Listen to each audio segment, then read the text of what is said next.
Olá, este é o NFL Etc., um podcast sobre curiosidades, bastidores, sobre os personagens e as melhores histórias de dentro e de fora do campo de futebol americano. Eu sou o Ticas. Em 2020, a gente sabe que falar sobre histórias que envolvem esporte envolve necessariamente falar sobre o quê? Sobre pandemia, né? É inevitável. O dia em que estamos gravando é finalmente o dia marcado para a apresentação dos jogadores para o training camp. Então, daqui a pouco, a gente já traz as atualizações que os times divulgaram até agora. Para começar a apresentar meus comparsas deste podcast, eu já intimo ele, decano dessa mesa virtual, o homem que já sabia quem era Damarino antes de assistir Ace Ventura. Ele que é pai, atleta, jornalista, dançarino, chefe de cozinha, sabe-se lá mais o que, né, Wallace? O Wallace Matos, o nosso Wally. Diz aí, Wallace, a ideia é de começar um podcast de NFL num ano em que ainda não temos certeza se teremos temporada da NFL. É boa, muito boa ou é ótima? Tudo bem contigo? É fantástica. Aliás, é muito melhor do que a ideia de alguém que lá em 1996 resolveu torcer para o Miami Dolphins. De ideias fantásticas, vive a minha vida e, como você disse aí, a gente vai fazendo o que pode para se virar nos 30. Legal, já começou agradando a torcida do Dolphins. A torcida grande no Brasil já vai começar assim, em grande estima, né, dos torcedores de Miami. E já no meu corner esquerdo está ele também, o arcabouço técnico, tático, científico deste programa. Ele que também é pai, também é dançarino, também é atleta. Não sei se é Masterchef, mas é psicólogo. Além disso tudo, é defensive end nas horas vagas. Luiz Vitorino, nosso Magal, já vai chegar respondendo aquela curiosidade que a gente sempre tem em relação a quem se dispõe a praticar esse esporte. O que leva um estudioso das profundezas da mente humana, dos efeitos que as pancadas sucessivas na cabeça podem causar no decorrer do tempo, a vestir pé de capacete e trombar com jamanta de tamanhos variados no campo de futebol americano por esse Brasil afora aí? Fala aí, Vitorino, tudo bem? Fala, galera, aqui é o Luiz Vitorino, Magal. A vantagem de você fazer futebol americano é porque é melhor, mais barato e mais eficiente do que fazer terapia. É um motivo cientificamente comprovado.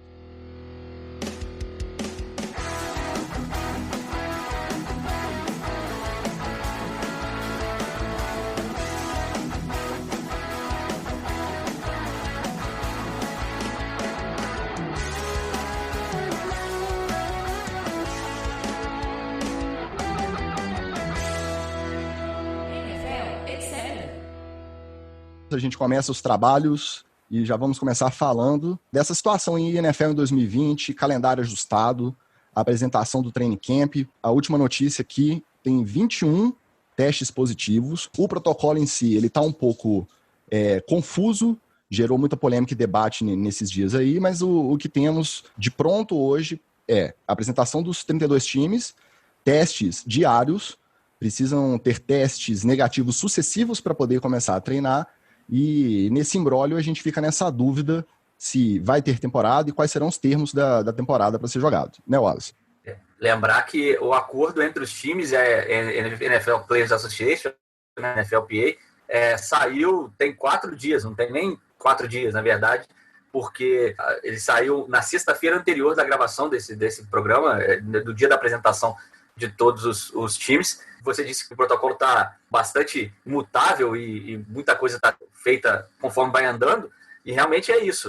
Aliás, está bem parecido com o protocolo do que a gente está acostumado aqui com os esportes que estão voltando no Brasil e na Europa também. Vai acontecendo, os casos vão acontecendo e as pessoas vão lidando com isso. A gente tem um exemplo que acabou de ocorrer agora, com a League Baseball, que todos os jogos lá de Miami, o Marlins ia estrear, a início de semana não vai mais. A gente tem muito problema com a pandemia na Flórida, 3 times de futebol americano na Flórida, então é com isso que vão ter que trabalhar os times aí. Esse freio de mão da Major League Baseball, embora sejam ligas completamente diferentes, mas esse freio de mão que foi puxado na Flórida pode afetar muito a temporada que optou por fazer um esquema diferente do da NBA. A NBA e a WNBA optaram esquema de bolha, foi todo mundo para o mesmo lugar e eles vão terminar a temporada confinados. Mas os times de futebol americano e de beisebol vão manter as temporadas viajando, né? As temporadas em vários lugares dos Estados Unidos vão ter que lidar com esses vários momentos da pandemia por lá. Então a gente vai ter muita notícia para poder falar sobre isso antes da temporada começar. Entre as outras ligas, a NHL voltou com bolhas, né, no Canadá, dividida, se eu não me engano, entre Montreal e Toronto. MLS também na Flórida, bolha, tal qual a NBA. A MLB voltou no molde que vai ser muito parecido com a NFL.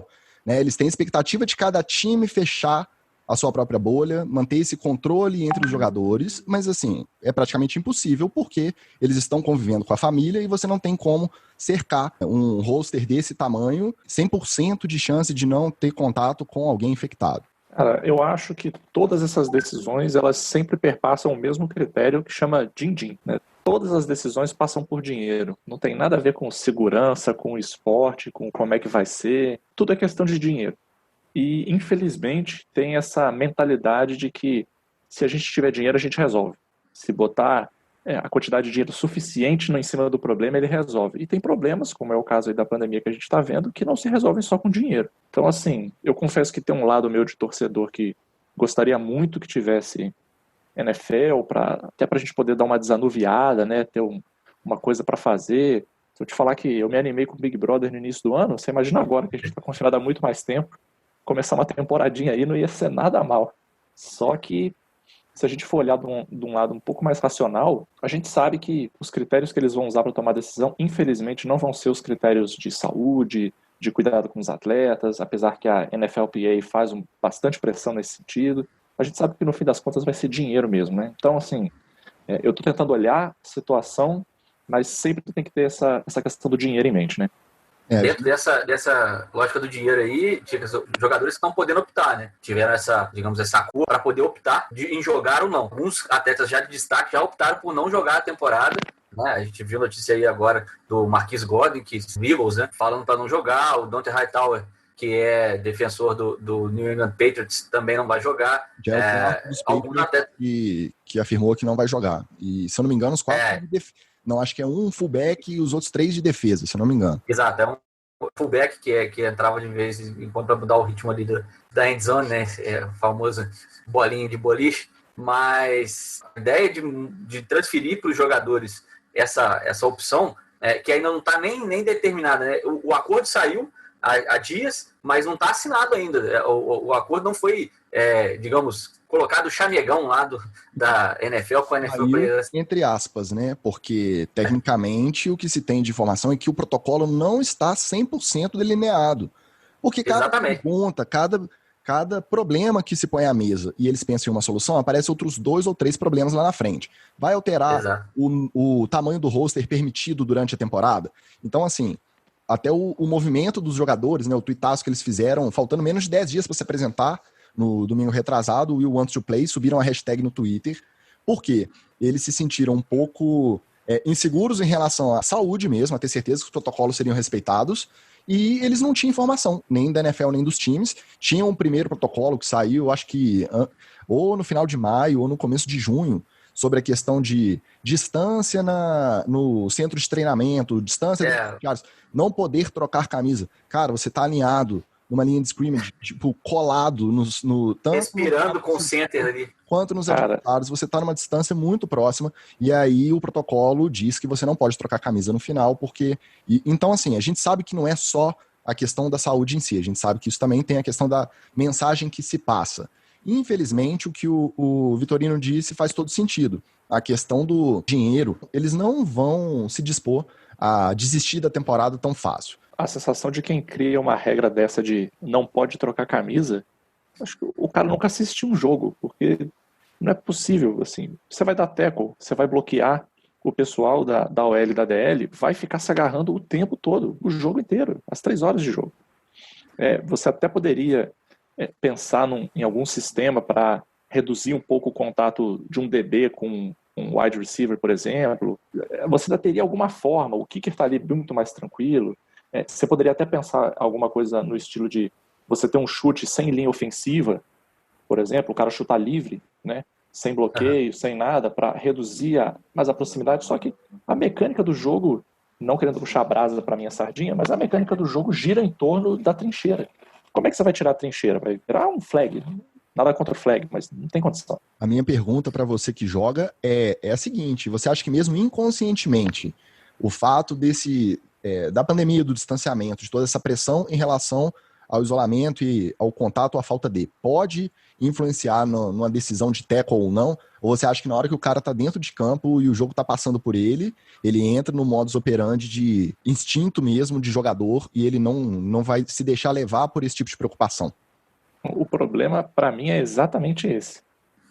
Os jogadores, quando entrarem em campo, eles vão esquecer todo esse resto. O cara que joga sério, isso é 99% dos jogadores da NFL, o cara vai pro teco. Ele não vai pensar no contato. A gente vê até casos em que o jogador está com alguma lesão, joga ali no sufoco, e mesmo assim no meio do jogo você vê que o cara esquece, ele vai e usa o membro que está machucado. Agora que você não tem uma coisa para te lembrar o tempo todo, né? Porque, sei lá, se você machucou a mão, você tá vendo ali vou pegar o melhor exemplo, né, do Gronk. O Gronk é só olhar pro cotovelo dele, que ele vê a armadura ali e ele lembra. Agora, você já viu o Gronk deixando de dar um tackle ou deixando de dividir uma bola por causa do cotovelo? Não, então eu acho isso muito perigoso, assim. Eu acho que até a própria decisão dos jogadores de jogarem ou não jogarem também tem a ver com dinheiro, porque o cara não pode ignorar a etapa do contrato dele. Né? Ele está no início de contrato, ele está no final de contrato, ele está para renovar, como é que é a situação interna dele em termos de desempenho, ele é starter, ele não é starter, ele é bem visto pela CT, ele não é tão bem visto pela CT. Ele é o Antônio Brown, ele não é o... Ele é o Antônio Brown, entendeu? A princípio foi negociado, né, que os jogadores que optassem por não jogar, eles teriam o contrato pausado, né? Não é nem suspenso, ele seria pausado, retomado no ano que vem, nos mesmos moldes, caso ele conseguisse entrar no time, no roster final. Então, contando que ano que vem a temporada se desenhe, né, da maneira normal em relação aos camps, a off-season corra da maneira que seria normal, né, independente do problema do coronavírus. Então, se ele fizesse o roster final dos 53, 55 jogadores, ele continuaria o contrato de onde ele parou. E no caso e com remuneração, na verdade, um adiantamento, né? No caso dos jogadores que têm ou alguma comorbidade, a gente tem casos de jogadores que já se curaram de câncer, por exemplo, ou que envolvem asma, bronquite, doenças respiratórias, ele tem um adiantamento, se eu não me engano, de 350 ou 355 mil dólares para o ano todo. E o que opta, no caso do Donta Hightower dos Patriots, que a gente comentou agora, ele acabou de ter o primeiro filho. Então ele não é considerado um problema de saúde que o obriga a não jogar. Então, no caso dele, o pagamento para o ano que o time adianta é 150 mil dólares. Vamos dizer que não é uma grana ruim, mas também para esses caras é uma grana que para eles é até dispensável. Os contratos milionários, para eles aí seria até dispensável. No que o Vitorino falou, depende também qual é o status desse jogador, tanto financeiramente quanto no time.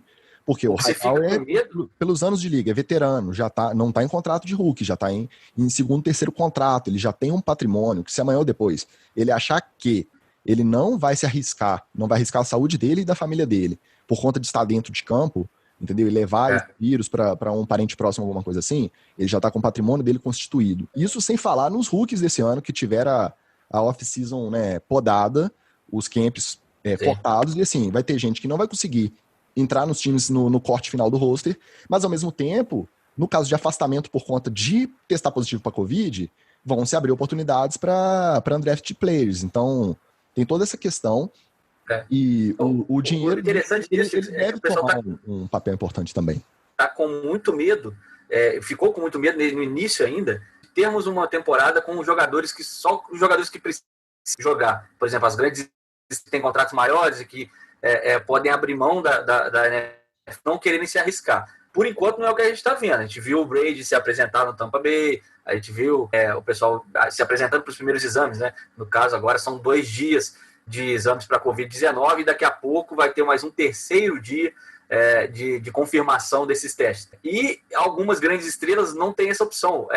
Até comentava aqui entre nós que o Dalvin Cook, por exemplo, que está no último contrato, no último ano de contrato dele, e poderia forçar, por exemplo, um holdout de training camp, não vai poder fazer isso, não tem essa peça para jogar. Ele tem que fazer os testes e tem que fazer o camp, digamos, como uma forma de mostrar, eu tô a fim de jogar, eu quero um outro contrato, mesmo que não seja com Vikings, eu vou querer um outro contrato, eu não posso abrir mão dessa temporada, como fizeram vários jogadores ultimamente, mas assim, essa temporada vai ser toda esquisita, né? Não tem jeito. Até porque tem um ponto que é importante, que é o seguinte: de todos os esportes, o mais difícil de você fazer um controle desse tipo é o futebol americano.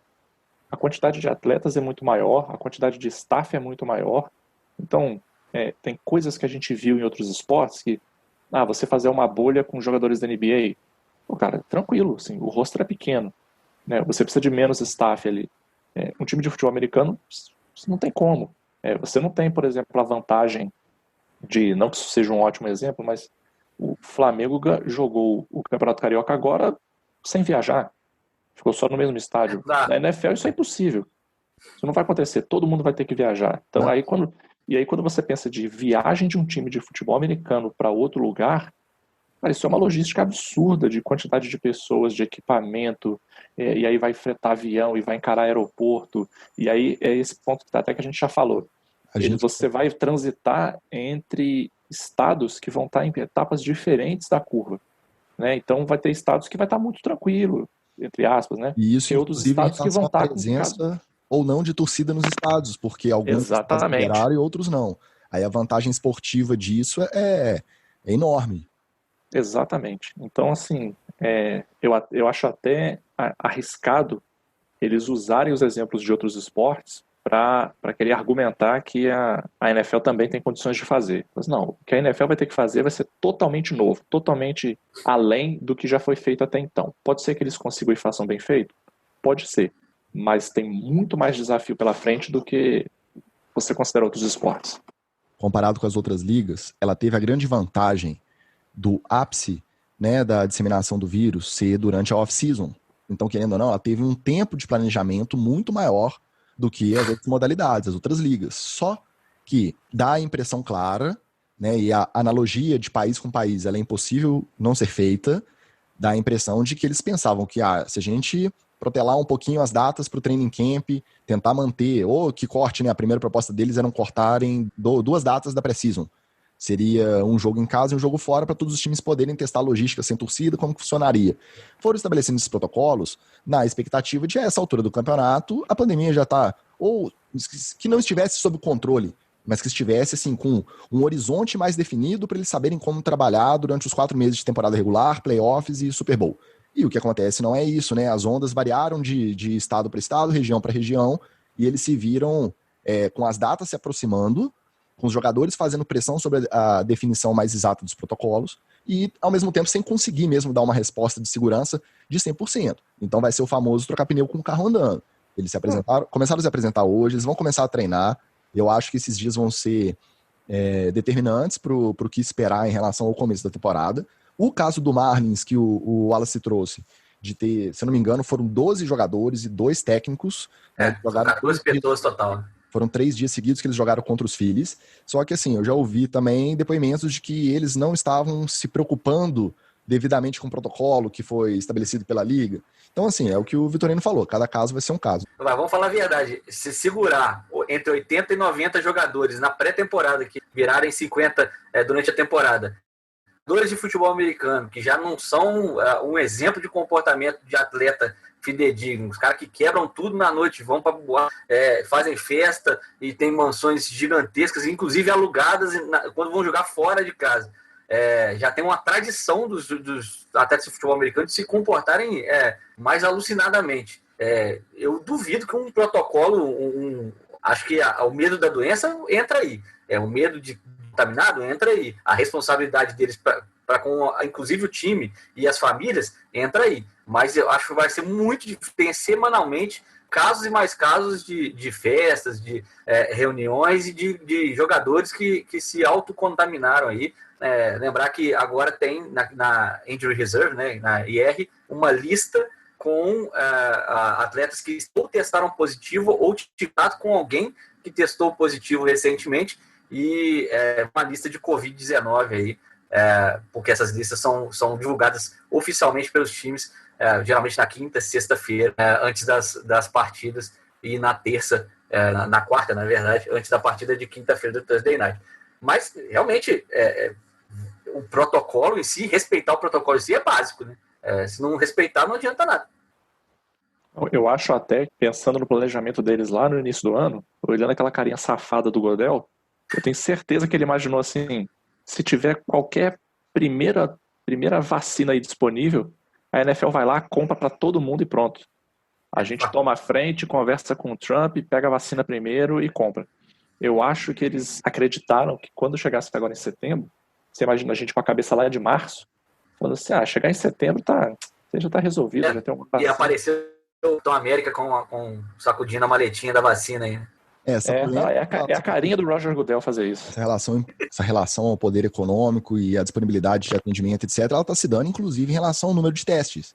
Uma vez que a Liga comprou testes suficiente para todos os envolvidos no training camp serem testados diariamente, pelo menos pelas primeiras 2 semanas. Foi uma das reivindicações dos jogadores, né, dentro daquela tentativa de determinação do protocolo, e aí eles pediram testes diários. E mesmo assim a gente sabe que num dia chega para treinar, pode testar negativo, pode não manifestar, pode ser um falso negativo, ele pode treinar, pode contaminar, no outro dia vai dar positivo e já vai ter transmitido. Então, assim, eu acredito que realmente o diário é o mínimo. Só que é lógico que não se comparam, né? A questão que a gente faz sempre essa analogia de comparar a nossa realidade com um país, o nosso esporte, a gente não tem. Aqui nesse podcast a gente não vai ter esse preciosismo, esse radicalismo. Não vamos comparar com o futebol, porque nós falamos de NFL.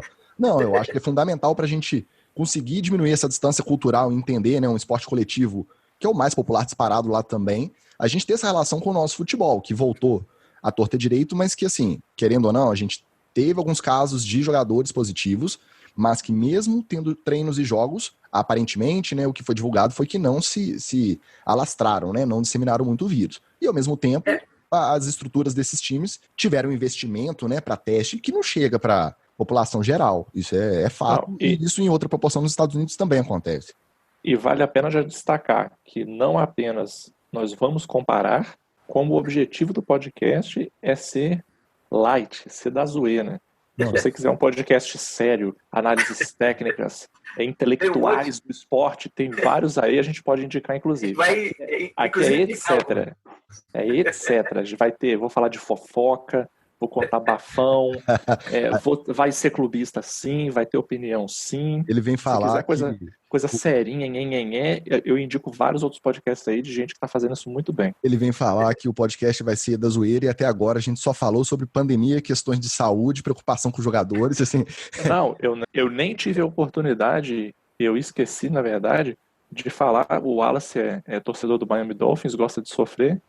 Eu sou torcedor do Giants, desde 2012 eu tô sofrendo, mas até lá eu tive muita alegria também.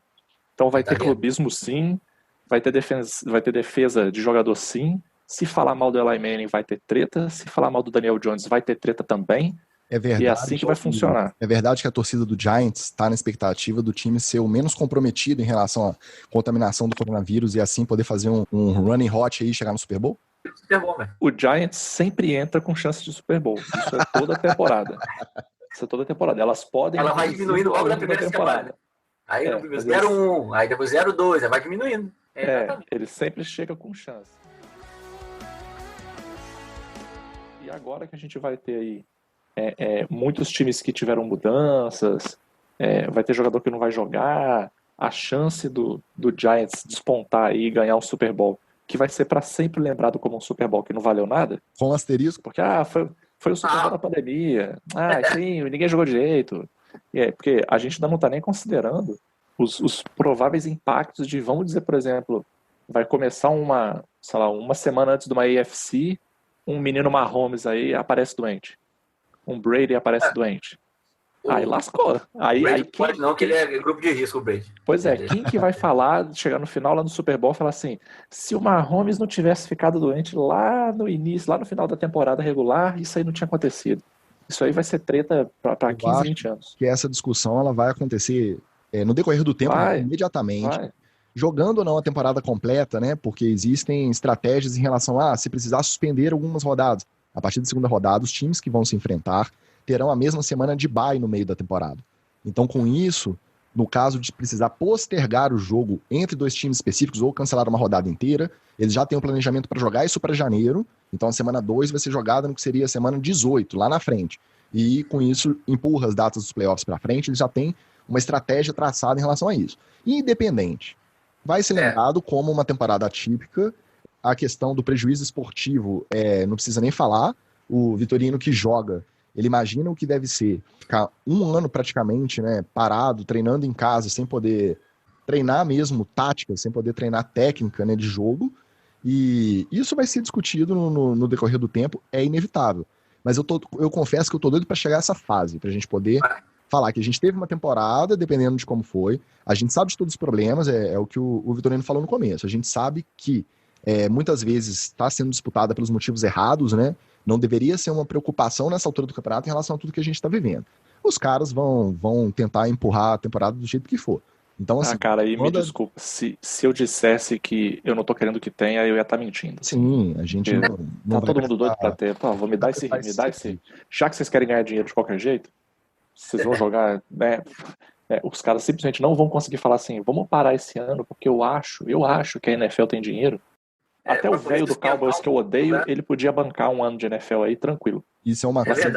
Deixa que o pai segura essa conta aí. Essa questão financeira também, ela pode interferir no caso dos jogadores que fizeram o opt-out esse ano, decidirem não jogar, voltarem no que vem e não conseguirem fazer o último corte para o roster da temporada, eles teriam que devolver o valor que foi adiantado esse ano. Porque aí o contrato, né, que foi pausado deixaria de valer. Então você imagina um bilionário desse virar para um cara que não tinha comorbidade, mas fez preocupado, de repente, com um familiar próximo, etc. Virar e falar assim, ó, não fiz o time, entendeu? Lembrando que 60% ou 65% do total de jogadores ganha o salário mínimo, o piso, né, do pagamento de jogadores. E aí ele vira e fala assim, ó, não consegui fazer, fiquei um ano parado, não consegui treinar em casa, eu não sou um cara que ganha um salário que tem um personal trainer por minha conta todos os dias e uma academia montada completa em casa para eu poder manter a forma 12 meses parado. E aí eu não consegui fazer o time, aí eu vou devolver os 150 mil que me foi adiantado.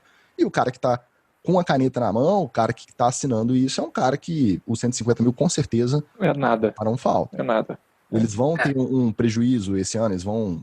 Nem prejuízo, eles vão deixar de ter um lucro, vão. Se tiver temporada, eles não vão ter prejuízo, eles não vão atingir o lucro esperado para o que seria uma temporada de NFL normal. Isso é um fato. Eu acho que isso tudo vai ter um impacto, mas vai ter um impacto imediato, mas tem um outro a longo prazo que pode gerar mais lucro. Por exemplo, times que não têm temporada inteira soldada provavelmente vão ter. Volta da NFL, os fãs vão querer ir ao estádio, querer reencontrar seu time, as pessoas vão querer fazer qualquer atividade que se possa fazer em conjunto. Você acha que não vai ter tailgate? Exatamente. Explica aí pro nosso ouvinte que não está acostumado com termo, o que é o tailgate? Fala. Tailgate é o melhor de dois mundos. É você fazer o churrascão da galera na porta do estádio. Então você faz o churrasco, bebe, cria confusão, faz coisas caóticas e depois entra pra dentro do estádio para assistir o jogo. Isso faz Só não vai ter essa segunda parte. Isso faz parte da cultura da torcida lá, né? Chegar bem cedo no estádio, já começar a se organizar para fazer essa confraternização ali, geralmente no estacionamento, né? Ao redor do estádio. E fazer coisas caóticas. E é aquilo que a gente sabe, porque se eles cercarem o estacionamento, eles vão fazer na rua mais próxima ao estacionamento. Se eles cercarem a rua mais próxima, eles vão fazer na segunda mais próxima. Então, assim, isso aí vai acontecer, dependendo do estado, né, dependendo do lugar. Talvez eles nem venham com um braço tão forte para evitar, mas isso pode ser um fator de disseminação do vírus, sem dúvida. Né? Com certeza. Isso é algo que já está aguardando, inclusive porque a temporada volte. A outra coisa é dentro de campo, né? Porque sem a torcida, sem os estádios cheios e tal, você vai poder observar um jogo de futebol americano um pouco mais igual nos audibles, nos QBs mudando ali na hora logo depois de fazer, de montar a linha, né, de scrimmage. Então vai ficar bastante interessante ver os experientes jogando fora de casa, fora do seu campo, experientes, e os novatos tendo tempo para poder aprender e se adaptar a sistemas. Até estava comentando ontem que os segundo-anistas, no caso, eu acho que são os QBs que vão mais ter vantagem nessa aí, porque eles entraram numa pedreira danada no ano passado, já começaram a ser titulares dos seus times, já sofreram pressão, sofreram com a marcação nova da NFL em relação ao college, e agora, já com essa experiência, eles entram em campo para um jogo que é focado no campo. Ele não tem o centro de link field inteiro de a cabeça dele, ele não tem o Superdome todo vaiando ele e ele sem conseguir se comunicar. Para ele a pressão vai ter tanto contra quanto a favor, né? Tanto jogando em casa. Exatamente, ele também não tem ajuda, né? Um estádio com 90 mil pessoas, mas assim, apesar de que dependendo do histórico dele de college, aqui a gente não vai falar de college, tá? É importante a gente ficar, apesar do Wallace adorar college football, a gente não vai falar de college aqui, mas enfim. A gente pode falar mal um pouquinho. muitos deles lideraram times em ótimas campanhas, acostumados com um estádio cheio com 90 mil pessoas. Na NFL é outro nível, porque a gente sabe que o grau de exigência é diferente, né? Ele é muito específico da prática do futebol profissional.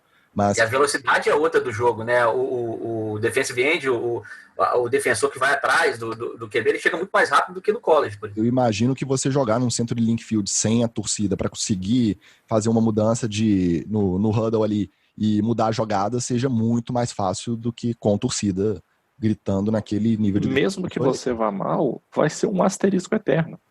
Mesmo que algum QB, algum segundanista aí tenha uma temporada ruim, o cara vai ter um monte de asterisco aí para usar. Ah, mas a preparação não foi igual, a dinâmica do jogo estava diferente, tinha pressão da doença e tal. Então, assim, eu concordo com o Wallace nesse ponto aí. Para os segundanistas vai estar muito melhor o contexto. Assim.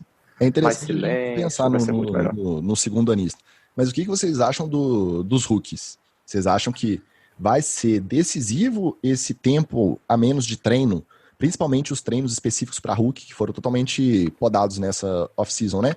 E aí você vê um Tua no lugar de fala do Wallace, né? Tua ou Fitz? Quem começa a semana? Em Tua, we trust. Cara, eu acho que o Tua é uma grande aposta, cara. O dele é inegável.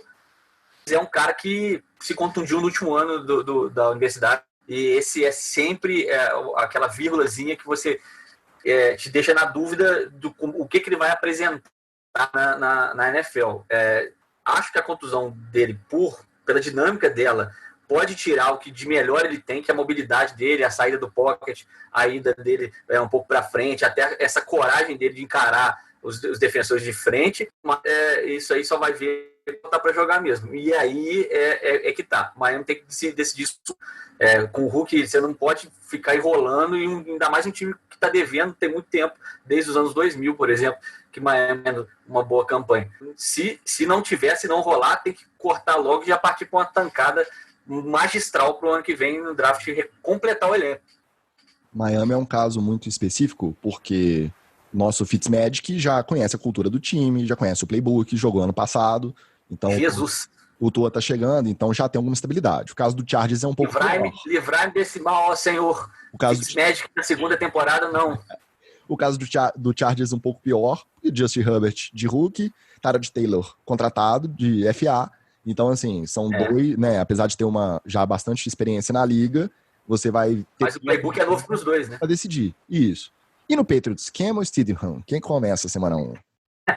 Cara, o Patriots, acho que de todos esses que a gente falou aí, né, do Dolphins, do Chargers, o Patriots leva uma vantagem que eu particularmente não gosto de admitir, nem de tocar nesse assunto, mas tem a mão do Belichick, né? Então, se tem uma coisa que você pode ter certeza que, independente de quem começar, se for o Steedham ou se for o Cam, ou se ele arrumar alguma outra pessoa aí, porque do Belichick eu não duvido nada, você sabe que o cara vai começar fazendo o serviço direito. Ele pode não brilhar, mas ele vai começar fazendo serviço direito. Você não vai ver aquelas estreias que você vê em outros times, do cara entrar e lançar 2, 3 interceptações no primeiro jogo, errar playbook. Isso aí no Patriots você não vai ver. Mas você concorda que isso vai vir em segundo plano? Assim, em relação ao desempenho, vamos pensar na temporada inteira disputada em relação ao desempenho desses times. Os times que mantiveram a base, que mantêm uma cultura forte, que tem um técnico comprovado, esses times mais tradicionais, eles saem na frente dos times que tiveram mudanças radicais, QB novato, esse tipo de coisa. Mas isso ainda vem em segundo plano em relação aos times que vão sofrer mais com o afastamento de jogadores por conta de Covid? Eu ainda acho que sai na frente, mas não sai tão na frente. Porque a gente sabe que tem alguns caras na liga, não são muitos, mas tem alguns caras na liga que eles conseguem montar o time e deixar amarrado já para o primeiro jogo. O Belichick é um desses caras. E eu acho que a presença do Brady no Bucs vai ter um efeito semelhante também. Então, por mais que você tenha times que já estão com um roster mais fixo, já tem uma cultura um pouco mais implementada, eles levam uma certa vantagem, mas tem caras na liga que conseguem preparar um time para entrar muito competitivo, independente de ter tido mudança em roster ou até mesmo da questão da doença. Então eu acho que leva uma vantagem, mas vai ter umas surpresas aí no meio do caminho. Essa temporada já ia ser doida porque a gente teve uma troca importante, né? A gente teve mexida grande com instituições, com franquias que a gente não esperava. Essa saída do Brady para o Tampa Bay é algo que pegou todo mundo de calça curta. Coloca o Bucks na jogada, a ida do Gronk, enfraquece um pouco uma das grandes tradições do futebol americano, que é o Patriots. Eu não tô com essa certeza que o Belichick vai conseguir, vai querer, na verdade, acertar o time. De repente vem com a Tammy, olha o que é Newton no training camp, vê que ele não vai dar nada mesmo, não vai desenvolver mais o futebol. Ele desenvolvia antes, não tem jeito, né? Ele tem que virar outro jogador, mas não vai conseguir, nem com o braço dele poderoso, vai conseguir levar o Patriots para frente, e aí desiste de uma vez, sem muitos jogadores da defesa, que já é efeito da Covid-19, e outros contenders, né? outros times para a luta, para a briga pelo título lá no Super Bowl no final. Kansas, obviamente, manteve a base, mantém o Mahomes e oferece um contrato para ele praticamente vitalício. Vai ser uma coisa a ver também, mas ele é um cara que é um líder que inspira mais, né? Um cara mais dinâmico. Eu acho que Kansas vem com esse fresco. O 49ers provavelmente vai continuar a sua marcha do ano passado também. Então, a gente vai ter aí, na minha visão, uns 5, 6 times que tem já de início da temporada chance de chegar bem nos finais de conferência e no entre eles o Giants. Agora, é isso que eu ia falar. Agora, colocar um Giants nesse contexto, pegar o Miami e colocar nesse contexto, já é muito difícil. O Daniel Jones é segundo-anista. Ele vai brilhar, ele vai voar, como se não houvesse amanhã. O Daniel Jones precisa ir bem, precisa de um milagre, é diferente. Por exemplo, variáveis, eu acho que a gente pode... São todas essas variáveis em relação à pandemia, a questão de menos tempo para treinar, e tem a variável também, que é a novidade para esse ano, que é mais um time de wildcard. Então, assim, cada conferência com 7 times, só o primeiro vai ter a semana de bye para os playoffs, e isso vai embolar. Eu imagino uma 16ª e 17ª semana ali, as últimas 2 rodadas sendo disputadas com muita coisa embolada. Vai ter muita gente. Assim, você que é jogador de fantasy, meu querido, é um milagre, bom pra cacete, não tem esse negócio de poupar jogador, tirar de estrela. Tem o outro lado, que é rodadas de wildcard péssimas que tivemos nos últimos anos, né? Jogos horríveis, e a tendência é que piore, né? Porque vai ter time, dependendo da divisão, pode ter time 7-9 passando e levando aquele futebolzinho desgraçado pra gente assistir no primeiro sábado de wildcard. Agora, eu queria saber de vocês o seguinte, vocês já pararam para imaginar, caso essa off-season estivesse correndo de maneira dentro dos conformes, né? Se estivesse com mais treino, se a essa altura tivesse tudo melhor resolvido. Vocês já pararam para pensar no hype que a gente estaria em relação ao Tampa Bay Buccaneers? Porque desviou um pouco o foco, teve a transferência, teve lançamento de uniforme novo, aí virou notícia porque a NFLPA recomendou que os jogadores não se encontrassem para treinos entre eles, né, para treinos voluntários, principalmente na Flórida, etc. E mesmo assim o Brady, no melhor estilo do your job, apesar de não estar mais no Patriots, postou foto com hashtag treinando com o Gronk, treinando com não sei mais quem. O Fernando xingar o Brady até, e falar que o pessoal tá treinando aí, não sei o que lá. Realmente, não estava recomendado e não podia, né? Ainda mais onde eles estavam, né? Então não podia. Eles andaram treinando. Mas a gente sabe que o treinamento esse treinamento pro futebol americano, ele é pouco ganho que você tem. Você tem muito mais ganho quando você está com o time inteiro e trabalha e faz essas outras coisas. Inclusive, esse tempo sem treino para o Brady é bom para poder conversar com o coordenador ofensivo, com o head coach, discutir um playbook adaptado a ele e adaptado ao que o time tem. Então, eu acho que isso não é apesar de ser um quarterback novo, né? Novo porque acabou de ter um time, não novo de idade, obviamente. É um dos caras novo mais... não, é grupo de risco. Ele não é o braço mais forte, ele não é o cara mais atlético, mas ele é uma das mentes mais brilhantes que já jogou futebol americano. Então, assim... A gente sabe. A ida do Gronk pra lá é exatamente jogar a bolinha de segurança no Gronk, um pouquinho mais fundo quando precisar. Sim. E... administrador de jogo igual o Brady não tem. Então, assim... slot direto e uma bomba lá de vez em quando. De como andar a temporada, vai ter a comparação Patriots e Bucks o tempo inteiro. Isso também vai ser inevitável. O Bruce Arians não é novato O Bruce Arians não é um cara que começou hoje na liga, então é um cara que vai saber explorar a qualidade do que ele tem na mão. Ele tem um corpo de recebedores, assim, absurdo. Eu não sei se o Brady vai ter braço para fazer a bola chegar nos caras. Mas eu acho que tem uma separação que é, tipo, top da liga. Do Tampa Bay esse ano pode ser a ciumeira. Porque o Brady, ele é muito fiel aos recebedores dele, né? Então, assim, o slot era o Edelman, se ele precisasse da força física, era o Gronk, e o de fundo sempre variou, e ele era muito fiel. Só que, por exemplo, só de recebedores o Tampa Bay tem 3. Então, e aí? Como é que chega? Como é que distribui nesses alvos aí direto? O Brady já não tem mais braço para poder ficar mandando 2, 3 bombas por quarto. Então, pode ser uma questão isso.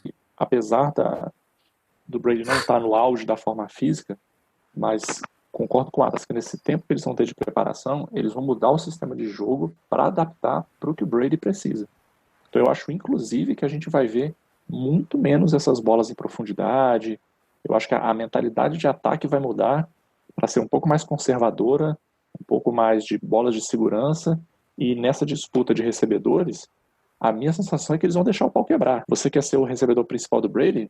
Dá teus pulos aí, faz teu jogo, e se ele gostar de você, vai ser você que vai mandar a bola. Se ele não gostar, você vai ser o Hogan do Bucks, né?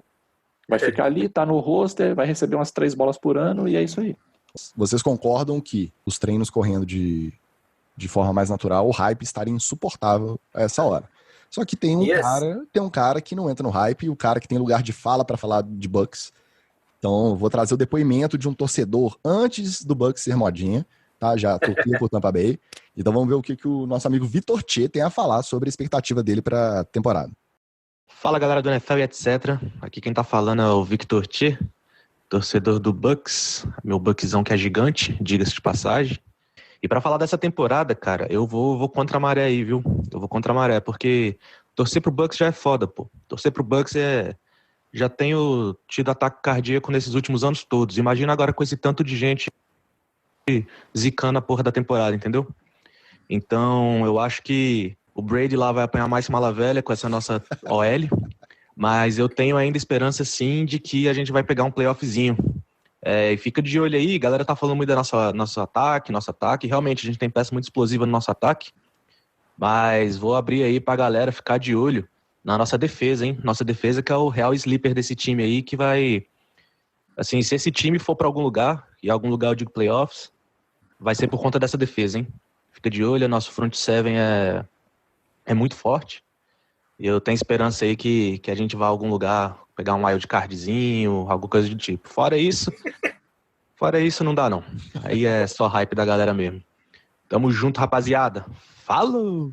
Aí você vê, né, o depoimento do cara que não é modinha, que não embarca em qualquer bandwagon. Um homem sempre muito sensato e ponderado. Você vê que o cara tá acostumado ao sofrimento e ele não vai depositar escaldado por conta de 1 ou 2 nomes que chegaram no time dele. Abraço, Tchê, valeu.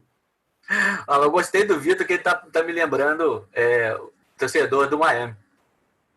Nessa vibe. Se identificou? A pura essência do sofrimento. Exato. Na verdade, tirando eu, só tem sofredor aqui nesse programa, né? Para com isso. Além da pandemia, do coronavírus, de todo esse contexto, a gente teve um contexto que foi muito discutido pela Liga, que foi o contexto das manifestações contra o racismo depois da morte do George Floyd. Então, uma temática que sempre rondou a Liga, teve o ápice, né, em 2016 e 2017 com o Colin Kaepernick, encabeçando o movimento do Black Lives Matter, voltou à tona com muito depoimento de jogador, com gravação de vídeo, de jogadores protagonistas, né, jogadores tops mesmo da Liga, comprando essa briga. E no meio dessa polêmica, né, desse debate vindo à tona, a Liga é uma liga conservadora, os donos são conservadores, grande parte da torcida, da maioria dos times, tirando alguns times específicos, mas assim, são de locais que têm essa tradição conservadora, e a maioria dos jogadores é negra, periférica, com histórico social complicado. Então, os donos do dinheiro, os donos da liga, os torcedores, o que movimenta isso à custa do trabalho dos caras que estão na linha de frente, né, que é dentro de campo, geram essas tensões. E aí, no meio das polêmicas, dos debates, das manifestações, obviamente, né, voltou a questão se vai ter o pessoal ajoelhando durante o hino ou não. O Drew Brees me vem a público e me diz que nunca vai concordar que alguém ajoelhe durante o hino, porque ele considera isso um desrespeito, porque os avós dele serviram nas guerras, assim, vamos dar a diferença de contexto cultural aqui também, porque essa parte militar para eles tem um peso muito diferente do que pra gente, eles têm isso muito mais aflorado, né, essa afeição pelo militarismo, e a Liga também exprime isso, a Liga tem o fim de semana de quem prestou o serviço, trocam as cores do time por material camuflado para fazer homenagem aos veteranos de guerra, militar cantando hino, eles têm essa cultura muito forte na própria Liga. Só que um cara que me vê um vídeo do assassinato do George Floyd, que me vê um policial com o joelho 8 minutos, quase 9 minutos, no pescoço de um cara, e que vê irmãos desse cara, ou pessoas que se identificam, né, que se viram ali, que podiam ser eles ali, sofrendo esse tipo de violência, e que dizem que vão fazer um protesto durante uma execução de um hino ajoelhando. E esse cara vem e me fala que isso é um desrespeito, das duas uma. Eu não acredito que seja alienação, não é possível que depois desse debate que poucos anos atrás, né, tem relativamente pouco tempo, que foi promovido principalmente pelo Kaepernick, o cara manteve essa posição, ou ele conscientemente pensa isso, ele acredita nisso, ele é conservador por convicção. O fato é que a repercussão foi tão negativa até entre os próprios companheiros de time, que ele logo se desculpou, disse que não era bem assim, que não tinha pensado direito, que ia repensar algumas coisas, que ia tentar aprender com seus colegas de time. Veio pessoal que divide vestiário com ele há anos, né, considerados amigos próximos mesmo, independente de serem colegas de time, e que publicamente desabonaram as declarações dele. Vai ter clima no vestiário do Saints esse ano? O que vocês acham? Então, eu acho que essa retirada, né, gradual, depois ele postou um pedido de retratação, mais ou menos. Aí, logo depois, fez um outro texto mais firme. E depois, no fim de tudo, ele realmente estava errado, admitiu o erro, e falou. Eu acho que isso tudo veio do medo de morrer. Porque o cara é anão, já tem que ficar na ponta do pé para poder tentar lançar a bola, né? É um dos melhores braços da NFL, mas digamos que não é uma das maiores agilidades ali no pocket. Você imagina ele sendo encarado como racista, se ele não se retrata, a primeira declaração dele foi claramente racista, tentar entender pelo contexto que ele vive, que ele foi criado, mas o contexto também americano dos protestos e de alguém, do policial branco ajoelhado no pescoço, de alguém que não tinha feito nada, negro, e matando essa pessoa no meio da rua, a declaração dele é claramente racista. E, nesse contexto, ele chega no vestiário sem se desculpar, sem pedir perdão, sem realmente ter uma tratação mais firme, ia morrer. A OL ia simplesmente deixar chegar no Brees. Óbvio, os negros da defesa, com a anuência dos negros, iam matar esse anão branco. Então, realmente, nada mesmo me faz pensar que seja sincera essa desculpa do Drew Brees. Acho que ele realmente pode tentar e tem que tentar ser um ser humano melhor, mesmo. Mas eu acho que essa desculpa aí vem depois que o Mahomes dá um puxão de orelha nele, vem mesmo da consequência. Alguém deu aquele toque maneiro e falou assim, filho, quem te protege são 5 negros. Contra você vão ter 7, 8 vindo atrás de você. Você acha que eles vão te fazer carinho, alguma coisa assim? Ele ia morrer. Ele poderia tentar ser uma pessoa melhor, independente da pressão dos colegas de vestiário dele, né? Mas, assim, vamos perguntar para o cara que conhece as profundezas da mente humana, porque eu tenho certeza que ele vai ter a resposta definitiva, né, Vitorino? O Drew Brees, ele é apenas um alienado em relação às questões raciais, ou ele conscientemente deu essa declaração porque ele é um conservador e usou, seja um media trainer ali, uma assessoria de comunicação para se desculpar e depois promoveu reuniões via Zoom com o time para poder explicar o lado dele. Como que você viu isso aí? Eu iria além. Racistas nós somos todos. E a gente foi criado numa sociedade que é estruturalmente racista. Então, todo mundo é racista. Quem está ouvindo não está vendo, mas nós 3 somos brancos, né? Então, também nós somos frutos de uma série de privilégios que a gente teve, porque a sociedade é assim. O Drew Brees, ele também está nesse meio. Só que eu acho que o ponto principal dele aí foi mesmo o conservadorismo, assim, porque não teria problema nenhum, como a gente teve outros exemplos de jogadores brancos que se posicionaram a favor do movimento, sem querer tomar o movimento para si, né? Entendendo o seu lugar de fala dentro do movimento, mas apoiando. Eu acho até que houve uma certa dose de hipocrisia geral, assim, porque lá na época do Kaepernick, o Kaepernick já dizia essas mesmas coisas, ele nunca misturou a questão de desrespeito à bandeira, de não gostar de ser americano, ele nunca trouxe nenhuma dessas questões. Ele sempre deixou bem claro que era simplesmente uma forma de levantar uma discussão sobre a violência estrutural que acontecia contra os negros e que acontece. Então, por um lado, eu acho até um pouco hipócrita do pessoal que agora apoia e fala, porque lá em 2016, 99% desse pessoal ficou quieto. Na hora de comprar a briga, né? Na hora de comprar a briga, e ficou quieto de novo pela razão econômica. Ninguém queria botar o seu contrato na berlinda para lá, vou ajoelhar também aqui, o que vai acontecer comigo?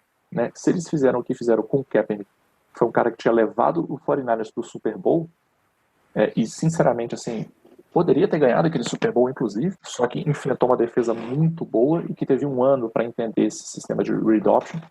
Então, mas foi um cara que não levou o 49ers para o Super Bowl à toa, ou na sorte, né? Um cara incrível em termos técnicos, um excelente jogador, uma visão de jogo fantástica. O cara colocou o contrato dele na berlinda, tanto é que ele perdeu o contrato dele, né? Ele foi marginalizado da liga. Apesar disso, não parou de lutar, porque as pessoas tiraram um pouco o Kaepernick do radar, mas eu particularmente eu sempre gostei dele. Desde 2016 eu continuei acompanhando ele, ele nunca parou. Ele criou o I Know My Rights Camp, então ele fazia camps para crianças pobres e falava sobre essa questão dos direitos delas, de como se posicionar, de trazer essa questão de consciência racial, de violência estrutural. Então ele continuou fazendo o trabalho dele, mostrando que ele acreditava naquilo e, paralelamente, continuou treinando, continuou mantendo a forma física, porque ele gosta de jogar, ele sempre quis jogar e nunca escondeu isso de ninguém.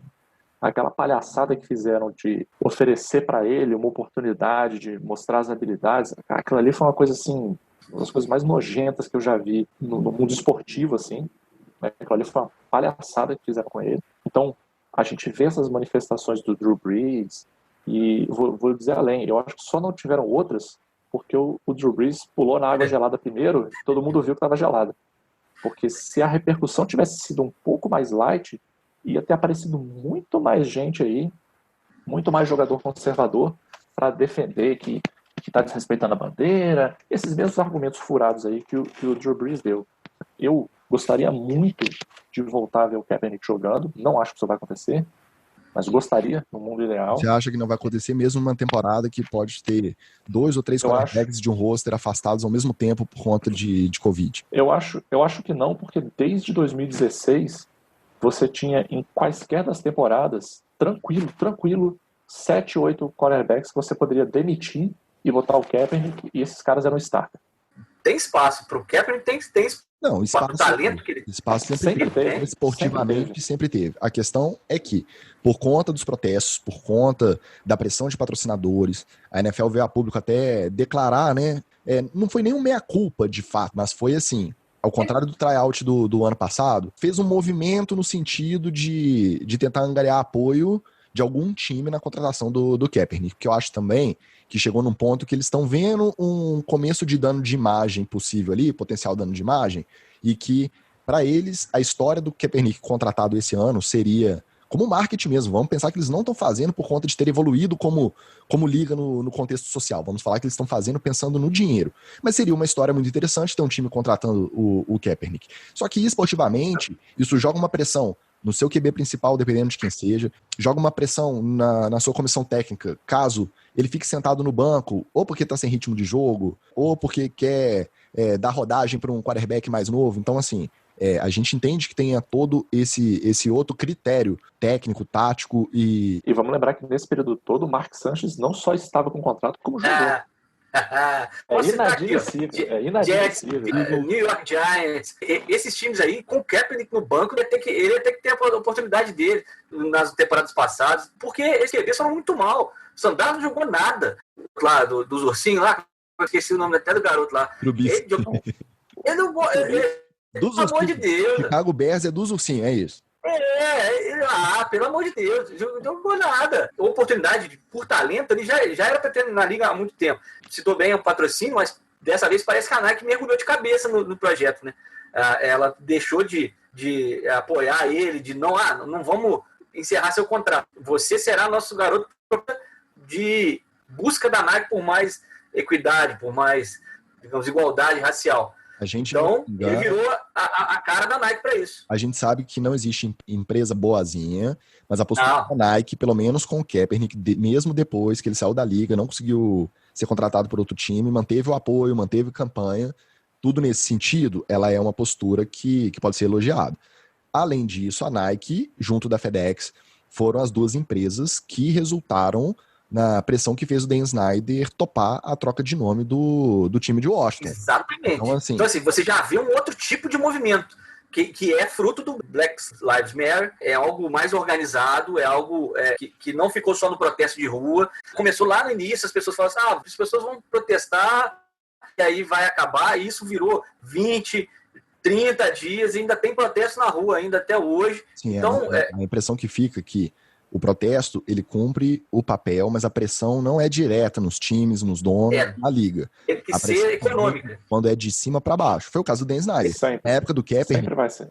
quando o movimento surgiu e começou a ser questionada a questão da mudança de nome do time de Washington, e ele foi categórico, ele falou, não vamos mudar, porque não entendemos que esse nome seja preconceituoso. E assim, vamos abrir o parêntese aqui. Mais uma vez, a distância cultural, de contexto, pra gente que acompanha a NFL no Brasil, é muito difícil você ter uma opinião que seja assertiva. A questão é a seguinte, se rolou toda essa pressão, se existe toda essa celeuma em relação ao nome que era usado, o porquê insistir nele, entendeu? Porque nas pesquisas feitas, cara, a gente viu recentemente jornalistas que, vamos dizer assim, que se posicionam do nosso lado, jornalistas que a gente admira, principalmente ao tratar de futebol, entendeu? Que tem credibilidade, assim, mais do que comprovada, tratar o caso da mudança do nome do time do Washington como mimimi. Então, assim, é uma distância de contexto, é o famoso lugar de fala, né? Sem querer puxar o lacrador aqui. Mas a questão do lugar de fala é muito difícil. Se existe todo um movimento que chegou aos patrocinadores do time, falando que deveria mudar o nome do time, como que a gente vai traduzir isso aqui pra gente como simples mimimi? É muito complicado, né? E o Washington fez esse movimento, decidiu mudar o nome, tá com o nome provisório, né? Então, durante essa temporada, o Washington vai bastante criativo. O Washington Football Team. Então, assim, nível de criatividade de quem desenhou a logo do Cleveland Browns. É o mesmo time. A gente entende até que, pensando no marketing da coisa toda, numa questão de mudança definitiva, né, de uma logo, de um mascote, de o nome do time, isso é um processo que leva tempo. E a gente sabe também que eles jogando essa temporada como Washington Football Team e chegando com um nome novo, vai fazer campanha com a torcida, vai promover evento, vai fazer esse tipo de coisa, vai chegar com um nome novo e vai ter gente comprando 2 uniformes ao invés de um só. Então vai ter gente comprando o jersey do Washington Football Team, vai ter gente comprando com um nome novo no ano que vem. O Washington é uma franquia que é complicada em vários níveis, né? Primeiro veio essa polêmica da questão, voltou, né? E parece que agora caminhou para o lado da mudança em definitivo. E aí, logo após, assim, questão de semanas, 15 ex-funcionárias da franquia de Washington foram a público, algumas anonimamente, outras não, outras mostrando nome e rosto, dizer que é uma franquia que tem a cultura do assédio sexual e do abuso psicológico contra mulheres institucionalizada. Então, você imagina onde que o Rivera foi amarrar a égua dele, né? Porque além disso tudo, de toda essa questão do nome e fala de cultura da franquia e do time, é um ambiente extremamente complicado. Eu acho que mais do que a cultura da franquia, eu acho que é uma cultura da liga. A liga sempre foi leniente com relação à violência contra a mulher. Sempre. Eu arrisco dizer que, no caso, por exemplo, do Ray Rice, se não tivesse saído aquele vídeo, ele estava jogando aí até hoje. O que pegou ele não foi o ato em si. O que pegou ele foi o vídeo. Mas a gente tem casos e casos aí de violência doméstica, principalmente off-season, né? Que o pessoal tá mais frenético e tá mais alucinado, que a liga dá uma multa e deixa o cara jogar, faz vista grossa. Agora, se fumar isso uma do maconha, que sai, né? Mas se fumar uma maconha... Pois é. Então, assim, a liga ela é muito leniente com algumas coisas, ela se posiciona de forma muito rígida em relação a outras, e, infelizmente, no que se refere a todas as questões ligadas a gênero, a liga sempre foi muito atrasada. Quanto tempo que a gente tem, que a gente já poderia ter muito mais mulheres em comissão técnica, muito mais mulheres na arbitragem, muito mais mulheres na gestão da liga, e a gente está em 2020 e ainda é uma coisa assim... ano passado fizeram aquele confete todo, porque tinha uma mulher na comissão técnica do 49ers que estava no Super Bowl aí, a especial com ela fazendo propaganda e não sei o que, taraná. Em 2020, a liga está muito atrasada nesse ponto, entendeu? Vale também para os negros, que são a maioria absoluta dos jogadores, sem dúvida. E são minoria absoluta, tanto dos cargos de chefia gerais, né? Mesmo de coordenadores, até head coaches e general managers e todos os outros administrativos dentro das franquias, eles são minoria. Exato. Não dá para poder falar que são qualificados, né? E viveram futebol americano tanto quanto os brancos que estão nos cargos de comando. Agora, mudar a mentalidade, mudar a cultura, principalmente, cultura esportiva, leva bastante tempo. A gente agora está vivendo um movimento assim no jornalismo esportivo, que sempre teve muita mulher, tiveram diversas mulheres. Eu, por exemplo, aqui na cidade já trabalhei com várias mulheres. Trabalhei entrando, por exemplo, em vestiário para entrevistar jogador trocando de roupa. E nunca foi tabu. Entre o final da década de 90 e os anos 2000 para 2010, parece que isso deu uma retrocedida gigante. Parece que a geração que veio nesse meio ficou muito mais conservadora, muito mais pudica, entre aspas, nesse contexto. E eu imagino como isso deve ter nos Estados Unidos, que depois do 11 de setembro, essa paranoia toda, e o conservadorismo, os republicanos assumiram um protagonismo gigante, volta aquela verve beligerante americana que não terminou nunca, mas que deu uma arrefecida lá no governo Clinton. Então isso é um contexto de país também, isso não é só contexto social, e que os movimentos progressistas estão exigindo e aí agora firmando mais espaço, né? Assim, parece que é uma bandeira mais universal, que aí não quer dizer se você é de direita, se é de esquerda, se é democrata, se é republicano. Isso passou a ser algo mais humano, né?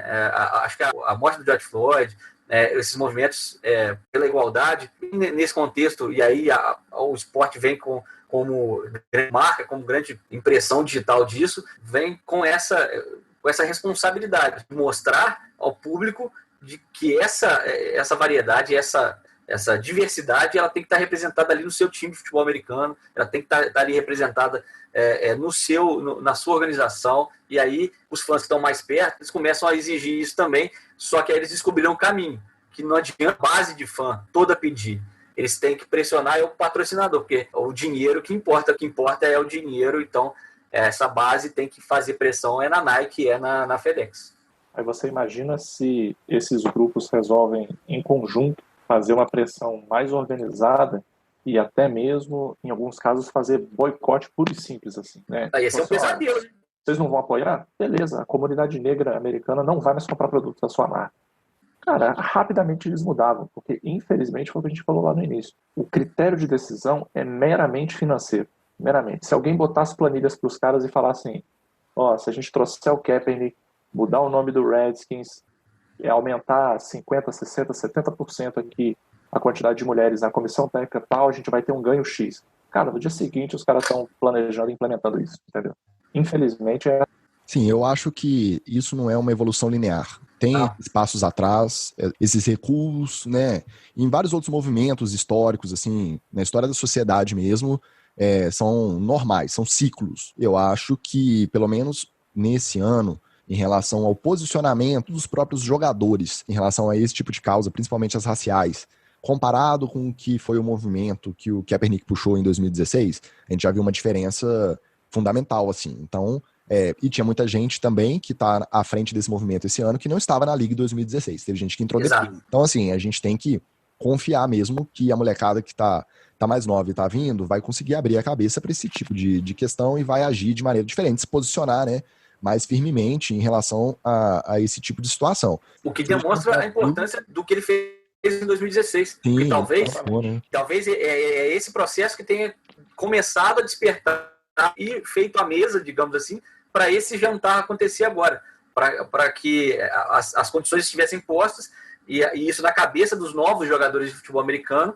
de que eles têm que se posicionar, de que a responsabilidade também é deles. Não, que ele pavimentou um caminho, eu não tenho dúvida, e que, independente da carreira ter sido, né, podada, muito provavelmente antes da hora, com ele muito jovem, podendo render muito ainda dentro de campo, eu tenho certeza que daqui a décadas o fator histórico dele vai ser relembrado de maneira muito significativa. Assim. Ele foi um divisor de águas em relação a essa discussão dentro da liga. E assim, a gente não sabe como o mundo vai estar daqui a 40, 50 anos. Ele pode ser lembrado para o bem ou para o mal, positivo ou negativamente, né, de acordo com a sociedade. Tem o Colin Kaepernick brevemente, hein? Vai ter o prêmio para promoção de práticas igualitárias. Igual a gente tem o Walter Payton também, o FDI. Tem o Walter Payton. esse tipo de coisa. O fato é que, no Brasil mesmo, é difícil se considerar progressista e gostar de NFL. No Brasil a gente sente isso, e nos Estados Unidos a proporção deve ser até pior, né, em relação a esse tipo de discussão. Mas voltando ao Washington, nem tudo do Washington é notícia ruim, não. Apesar de que as ruins são sucessivas e variadas, né? A gente teve uma boa notícia, que é a do Alex Smith, ativo, né, para começar o training camp, depois daquela lesão horrorosa em 2018. E vocês assistiram o Project Eleven, o documentário sobre a lesão do Alex Smith? Eu não vi ainda. Eu tô vi. animado para ver o Last Chance U, que reestreou agora. Já tô com mais uma lista. Não veja, não recomendo. Então, O documentário do Griffin é maneiraço. Na época dele eu vi, a primeira lesão dele, era maneiraço o documentário dele. se o Alex Smith entrar em campo na pré-temporada e fizer algum treino, eu já vou ser a pessoa estupefata, lançada na vida. Porque impressionante o que ele passou desde a lesão até a recuperação, entre aspas, né? Não é uma recuperação em si, é realmente um milagre. Ele está com a perna ainda, conseguindo se movimentar, e conseguindo executar movimentos de futebol americano. É um milagre. Ele foi ativado num contexto em que tem o Dwayne Haskins, né? Teoricamente o titular para a temporada em Washington. Eles contrataram na off-season o Kyle Allen, que foi assumiu a titularidade do Carolina quando o Cam Newton se machucou na temporada passada. E tem toda essa questão do vamos perder jogadores por conta de testarem positivos para o vírus. A gente vai deixar um quarterback treinando em separado, mantendo a forma, e no caso da gente perder os dois ao mesmo tempo, a gente tem que ter um terceiro pronto, que conheça o playbook, possa assumir o time de uma semana para outra, caso isso não seja uma pausa. Então, assim, nesse contexto, eu acho que ele ser ativado, pela experiência que o cara tem, né? O cara é veteranaço de liga, jogou boas temporadas no 49ers, jogou boas temporadas no Kansas antes do Mahomes. O negócio é que machucou no 49ers, veio Kaepernick, mudando o jeito do time jogar, não voltou mais. Machucou em Kansas, veio Mahomes no lugar. Então, tipo assim, vamos ver se o Dwayne Haskins parece que não vai seguir o mesmo caminho, não, né? Mas, assim, o fator psicológico de você ter um cara desse no seu vestiário, pra você virar pra molecada que tá chegando e falar assim, pô, vocês viram como que ficou a perna desse cara dentro de campo? E ele tá aqui, ele não tá dando desculpa, ele tá aqui pra jogar futebol americano, que é o que ele ama. Eu acho que independente do aspecto esportivo, ele tem um fator psicológico ali na moral do time, que é um time que vai ser muito complicado, né, em relação aos problemas da franquia, e isso pode ter um papel agregador ali fundamental pra ele escorrer essa temporada aí. Realmente tem de se mover, é claro, óbvio, praticamente não tem músculo do joelho pra baixo, perna direita, né, dele, e realmente ele se adapta bem. No final do documentário você vê a movimentação dele, que ainda é limitada, mas que ele já conseguiu se virar e refazer o lançamento.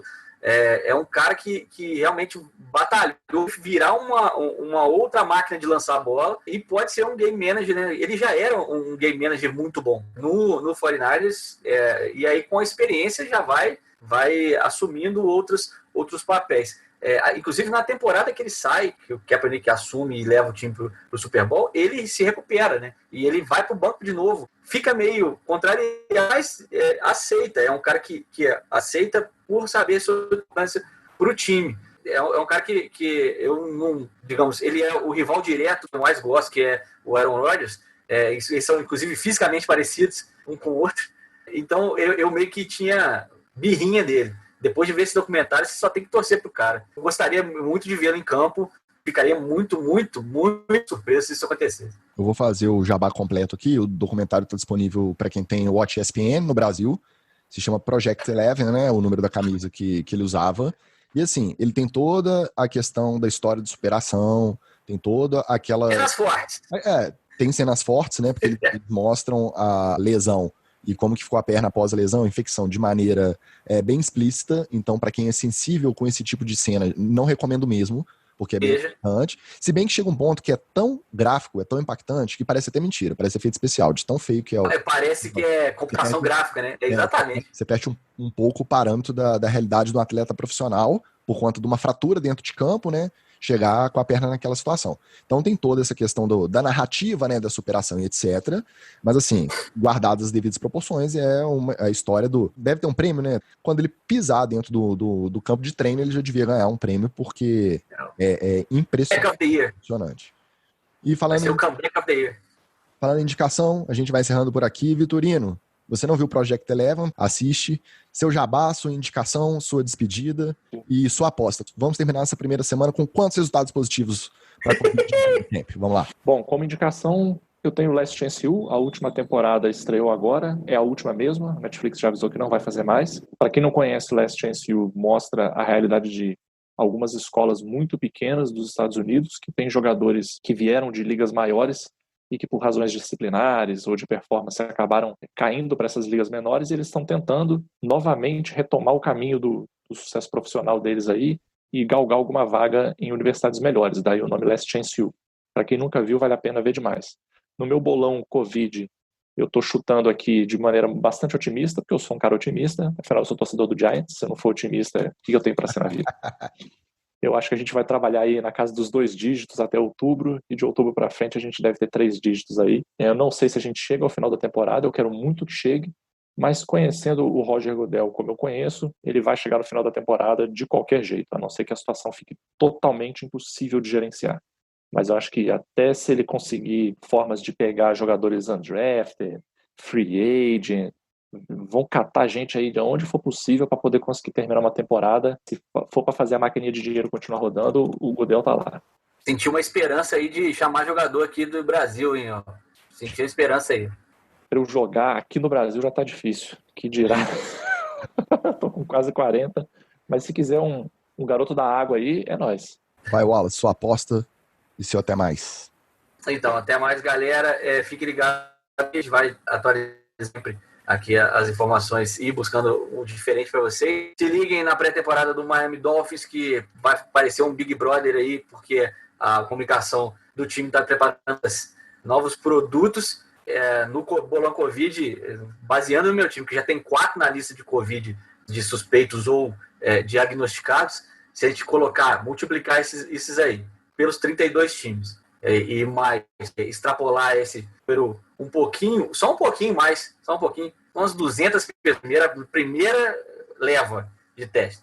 Aí depois vai depender de quantas festas eles vão dar, quantas máscaras eles vão usar. Na representação do Miami, já tinha máscara no queixo, já tinha jogador chegando em cavalo, tá? Teve de tudo, foi gracinha para todo lado. Jogador de futebol americano é tipo um crianção de mais de 100 quilos. O protocolo provável não vai ser respeitado. Então, se não respeitar o protocolo, a temporada não vai rolar. Então, eu coloco em xeque essa temporada acontecer, rezando para que tenha, mas ainda acho que eles vão rasgar literalmente o protocolo. Pessoal, ficamos por aqui então. Vamos ver o decorrer dessa semana de training camp, como que vai ser a evolução desses casos positivos, dos protocolos e dos times começando a sua temporada tardia, para ver o que a gente pode esperar dessa temporada 2020 da NFL. Siga-nos nas redes sociais, mande sua opinião, não xinga muito não, que senão a gente fica triste. Nosso Instagram, NFL, etc, tudo junto, nosso Twitter, NFL, _, etc, e o nosso e-mail, NFL, etc, podcast, @gmail.com. Até a semana que vem.